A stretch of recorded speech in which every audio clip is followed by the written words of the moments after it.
Hello, welcome to NBC News and NBC Think and NBC Out's collaboration in conversation. Today we're sitting here with Antoni Porowski and Tan France, two of the hosts of Netflix's hit show Queer Eye.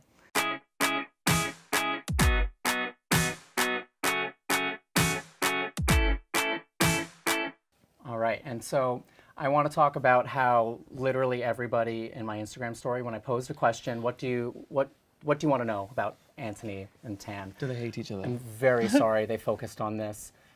Is the French tuck named after you or the country? Oh my gosh. Okay, so here's the thing. I've been asked that question a few times in DMs, and I've never responded because I don't actually know the answer. You've never answered it. I don't know the answer. I've never answered the question before, but I'm going to answer it today. No, my name is Tan France because I married my husband Rob France, but the French talk, it's just what it's referred to in England. Like, people just refer to it as the French talk. Jenna Lyons, the former creative officer Love her. of J. Crew, She has the most chic apartment you've ever seen in your whole life. Look it up after. It's I really worth it. don't It's doubt very it. aspirational. Gorgeous. And so, she referred to it as the French talk. So it was just a thing. However, what you don't show on the show is that I did it so many times. I've been doing it since I was 16, 17, that Karamo once said, I'm going to rename it the Tan France Talk. And I know that within the next year, you're going to have almost everyone in the world doing this. And it's so weird being stopped in the street, literally hundreds of times a day, men saying, I'm doing the talk, I'm doing the talk. It's a very strange feeling.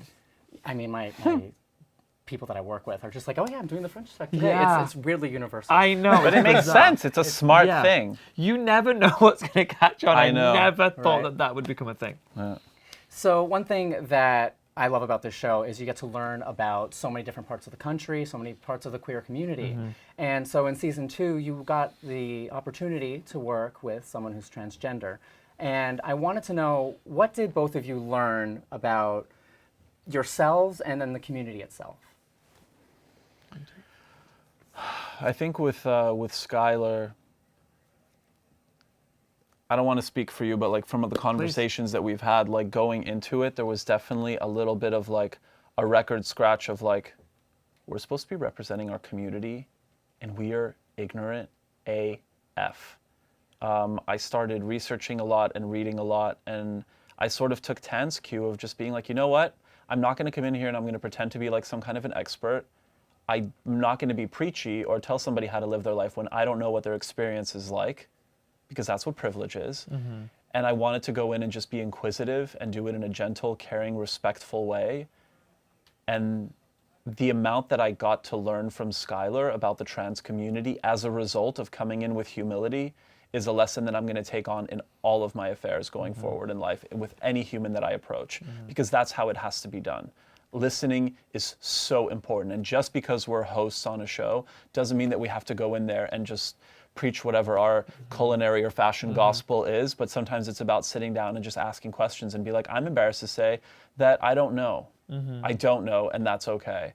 And Skylar, luckily, was a really good candidate who was just so gracious and taught us and really like opened up our eyes to like getting one step closer. I'm not going to say I fully understand it, but what it's like to live in a body and look in the mirror and not identify as this person that's in front of you, which I can't. It's unfathomable. And it's going back to what you were saying about strength and diversity and being able to learn from each other and Right. taking opportunities to listen, because that's what makes us all better people. Because my reaction was fear, because it was like, how do I go into this? And I think that's what's at the root of all of these people who have any type of discrimination. It all roots from fear, from a lack of education or knowledge or understanding.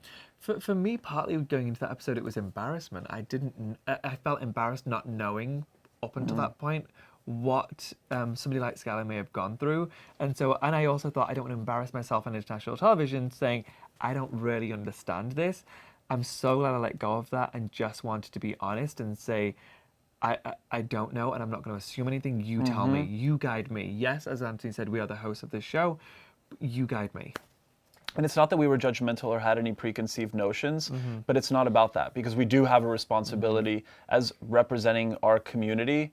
I didn't think the show was going to be as big as it was, but here we are, and now we have to know. We have to educate ourselves. We're both tied into the center here in New York, and like it's something that we not only want to do, but it's something that we feel that we need to do for voices that are unheard, for people that are watching. I want to talk to you about diversity on the show, which is something that you've done as a group, but also not only ethnically and racially, but multinationally. You're both immigrants on the show. And so I want to pose this question to both of you. What is it like? I know you grew up in West Virginia partly. What is it like coming to the US and going through the American South and meeting people at a time when immigration is so hot in this country? I am an immigrant who didn't spend any time in the US when I was younger, so I'm an immigrant. And so having the opportunity to represent my people, I'm not talking about Middle Eastern people, I'm not talking about South Asians, I'm not talking about English people, just the immigrant community in general, and hopefully being an example of this is what we bring to our country here in America. I was a successful business owner, I employed Americans, I'm now doing all I can to help Americans. I think that we are good examples, not to toot my own horn, but we are good examples of what immigrants bring to this country. We are as equal as any other member of this society and as contributing as any other member of society. So it feels really powerful to be an immigrant on a show like this representing my people. It's with immigration, I think in the US, it's such a sensitive topic. Even addressing the fact that it's polarized makes me uncomfortable. I'm not going to put Canada on a pedestal. We have our problems, but like growing up, we were reminded that we were a country of immigrants. And that was shown only as a positive, that we were nobody without each other, that we were only better because we had different perspectives and we understood other cultures, and that's what made us so interesting, and that's what made us unique and special. So to experience a section of the community or the population who doesn't feel that way, it's just, I see so much fear in that, and it brings me so much discomfort and pain and sadness, because it's not how I was raised. It's not what my belief system is like. Like if I see a room of like too many white people, I get uncomfortable. Like diversity, I think is something that I've been around my whole life, and when it's not there, I miss it.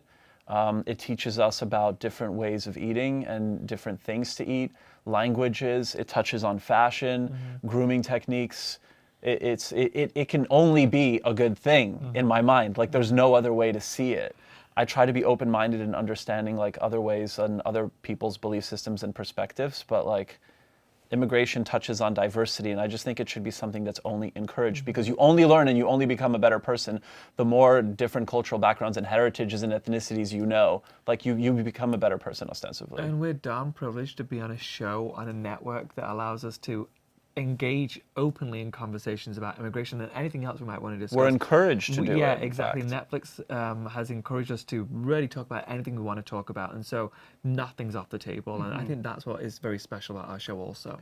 And what we also get to do, I think, is by like showing five guys who are different, and the fact that we do have these like different ethnicities and backgrounds, like our experiences, so many of them are the same. We all want the same thing at the end of the day. We want to show up for our loved ones. We want to be good workers. We want to excel at whatever it is that we're passionate about, hopefully. And if you're not, you end up on Queer Eye and then we come and help you. But I hope it really shows people that it's not those, and I know it's a quote from like season 1, but it's not our differences, it's our similarities. And those like universal truths, those parts of our humanity that are most important, I think we all experience that. We all know what it's like. So to show two people of like different skin tone or like where they were born experiencing the same thing will only normalize it, especially for the youth, which is so important right now. And I'm tying it into voting, but that's why it's like I want like young people to be sort of like excited about that, and just see it as only a positive, because it's only a positive. So Queer Eye has offered you opportunities to travel the world and do junkets and to meet people, also to expand your brands and to go past television. What other opportunities have you gotten since the filming? We are here with Excedrin today, which is an opportunity we're excited about. First and foremost, I got to work with my best friend, which is very nice. But also, He's talking about me. I was talking about Brian And yourself as I know well. we know each other well. It yes. wasn't all the other people who were in the room. Yes, but also we work crazy long hours, and so it's exhausting keeping up the energy, keeping up France and Antoni Porowski, the ones that you see on the show is a lot.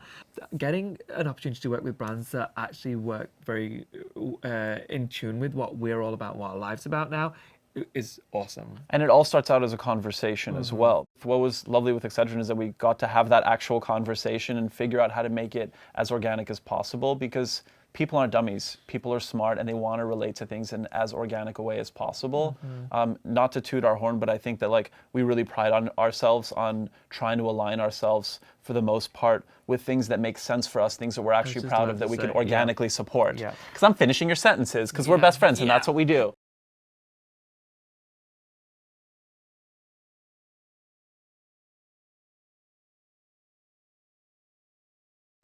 Hey, NBC News viewers, thanks for checking out our YouTube channel. Subscribe by clicking on that button down here and click on any of the videos over here to watch the latest interviews, show highlights, and digital exclusives. Thanks for watching.